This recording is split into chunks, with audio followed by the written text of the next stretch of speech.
നോക്കൂ, ആപ്പിനെ തീർക്കാൻ തന്നെയാണ് ഈ നീക്കങ്ങളെല്ലാം നടത്തിയെന്നുള്ള കാര്യത്തിലൊരു സംശയവുമില്ല. അതിപ്പം പിന്നെ ബി.ജെ.പിയുടെ ഒരു പ്രോജക്റ്റാണ്. ആം ആദ്മി പാർട്ടി ഇന്ത്യയിൽ വേണ്ട എന്നുള്ളത് ബി.ജെ.പിയുടെ ഒരു പ്രോജക്റ്റാണ്.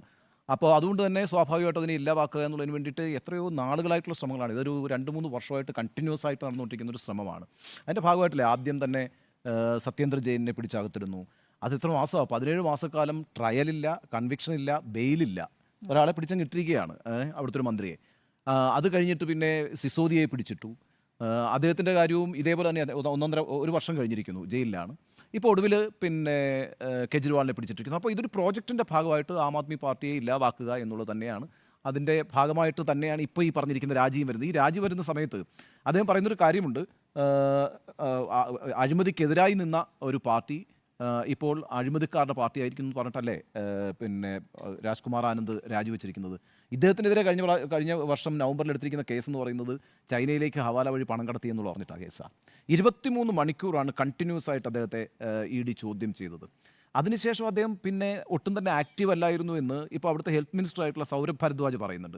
അദ്ദേഹം ഭയത്തിലായിരുന്നു എന്ന് മാത്രമല്ല, ഈ എപ്പോഴെങ്കിലും ഞാൻ ആക്റ്റീവ് ആയാൽ എനിക്കൊരു ഫോൺ കോൾ വരുമായിരുന്നു എന്ന് ഭരദ്വാജിനോട് പറഞ്ഞതായിട്ട് അദ്ദേഹം വെളിപ്പെടുത്തുന്നുണ്ട്.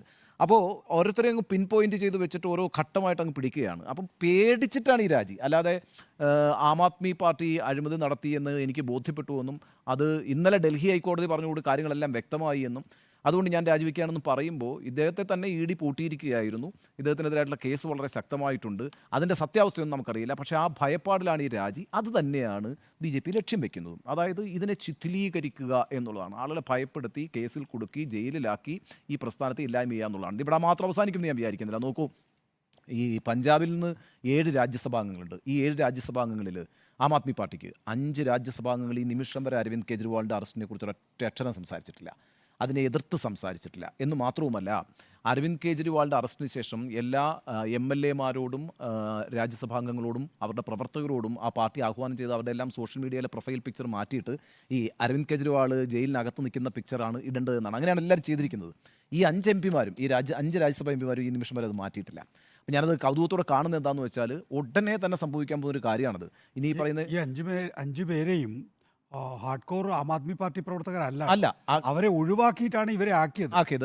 എന്നാലും അവർ ഈ സമയത്ത് ചെയ്യേണ്ട അവർ പലരും പറഞ്ഞിട്ടുണ്ട്, ശരിയാണ്, ഈ പറയുന്ന പാർട്ടിയുടെ പരിപാടികളിൽ ഞങ്ങൾ പങ്കെടുക്കത്തില്ല, ചില ബിസിനസ്മാൻമാരാണ്. എങ്കിൽ കൂടിയും ഈ പറയുന്ന ഒരു ഘട്ടത്തിൽ ആം ആദ്മി പാർട്ടിയായിട്ട് അവരുമായിട്ട് അസോസിയേറ്റ് ചെയ്യുമ്പോൾ ആ പാർട്ടിയുമായി ഒരു ദർശനമുണ്ടല്ലോ, ആ പാർട്ടിയുടെ ആ ദർശനത്തോട് എന്തെങ്കിലും ഒരു അടിസ്ഥാനപരമായ യോജിപ്പുണ്ടെങ്കിൽ അവരത് ചെയ്യേണ്ടതാണല്ലോ. ഈ ഘട്ടത്തിൽ അവരുടെ കൂറ് പ്രഖ്യാപിക്കേണ്ടതാണ്.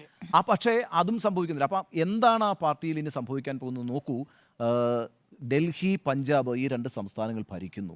ഹരിയാനയിൽ അടുത്ത തെരഞ്ഞെടുപ്പിൽ ഒരു വലിയ പൊട്ടൻഷ്യൽ ത്രെട്ടാണ് ആം ആദ്മി പാർട്ടി എന്ന് പറയുന്നത്. വലിയ രീതിയിൽ ആം ആദ്മി പാർട്ടി അവിടെ അവരുടെ യൂണിറ്റുകൾ ഉണ്ടാക്കിയിട്ടുണ്ട്, എല്ലാ ഗ്രാമങ്ങളിലും ഉണ്ടാക്കിയിട്ടുണ്ട്. ഗോവയിൽ അവരവരുടെ വോട്ട് പെർസെൻറ്റേജ് വർദ്ധിപ്പിക്കുന്നു. ഗുജറാത്തിൽ ആം ആദ്മി പാർട്ടിക്ക് 5 MLA മാരുമുണ്ട്, 13% വോട്ടുമുണ്ട്. അത് കൂടാതെ അവർ കോൺഗ്രസുമായി സഖ്യത്തിൽ ഏർപ്പെട്ടിട്ട് അവിടെ ഒരു പ്രതിരോധം ഉണ്ടാക്കാൻ ശ്രമിക്കുന്നു. അപ്പോൾ ഈ രീതിയിലൊക്കെ വലിയൊരു ഒരു ആൻറ്റി BJP പ്ലാറ്റ്ഫോം ഉണ്ടാക്കുന്നതിൽ ഇനിഷ്യേറ്റീവ് എടുക്കുന്ന ഒരു പാർട്ടി എന്നുള്ള നിലയ്ക്ക് പിന്നെ ആം ആദ്മി പാർട്ടി വളർന്നു വരുമ്പോൾ അതിനെ ഇല്ലാതാക്കാനുള്ളൊരു ശ്രമത്തിൻ്റെ ഭാഗമായിട്ടാണ് ED ഇതെല്ലാം ചെയ്തത് എന്ന കാര്യത്തിൽ സംശയമില്ല. ഞാൻ പറയുന്നത് ഇതിന് തുടരാൻ പോവുകയാണ് എന്നാണ്. ഈ ഒരു ശിഥിലീകരണം ഇനി സംഭവിക്കും. പലരും വരണ്ടിട്ട് ഇനി രാജിവെക്കും. ഇനിയിപ്പോൾ മാത്രമല്ല, ഈ രാജിയുടെ അടിസ്ഥാനത്തിൽ ഒരു ഭരണപ്രതിസന്ധിയുടെ പ്രശ്നം കൂടി അതിനകത്ത് വരുന്നുണ്ടല്ലോ. നമ്മുടെ റിപ്പോർട്ടിൽ ഉന്നയിക്കുന്നത് പോലെ ഇനിയിപ്പോൾ ഇതിപ്പം കെജ്രിവാളിനാണല്ലോ കൊടുക്കുക, മുഖ്യമന്ത്രിക്കാണല്ലോ മന്ത്രി കൊടുക്കുക. അത് അദ്ദേഹം ഫോർവേഡ് ചെയ്യേണ്ടത് ലഫ്റ്റനൻറ്റ് ജനറൽക്കാണ്, ഗവർണർക്കാണ്. അപ്പോൾ ആ ഗവർണർ ഈ പറയുന്ന ജയിലിൽ കിടക്കുന്ന ഒരു മുഖ്യമന്ത്രിയുടെ ശുപാർശ സ്വീകരിക്കുമോ, അതോ ഇനിയിപ്പം ഇതെല്ലാം ഒരു ഭരണപ്രതിസന്ധിയായി ചൂണ്ടിക്കാണിച്ചുകൊണ്ട് ഒരു രാഷ്ട്രപതി ഭവനത്തിലേക്ക് കാര്യങ്ങൾ നീക്കാൻ വേണ്ടിയിട്ട് കരുതിക്കൂട്ടി പ്ലാൻ ചെയ്ത കാര്യങ്ങളാണോ സംഭവിക്കുന്നത്? ഇതൊക്കെ മുൻകൂർ തയ്യാറാക്കപ്പെട്ട ഒരു തിരക്കഥയാണോ എന്നൊക്കെയുള്ള സംശയം എനിക്കുണ്ട്. എനിവേ, ഇത് ഡിസിൻറ്റഗ്രേറ്റ് ചെയ്യാനുള്ള തുടക്കമാണ് ആം ആദ്മി പാർട്ടിയെ എന്നുള്ള കാര്യത്തിൽ എനിക്കൊരു സംശയമില്ല.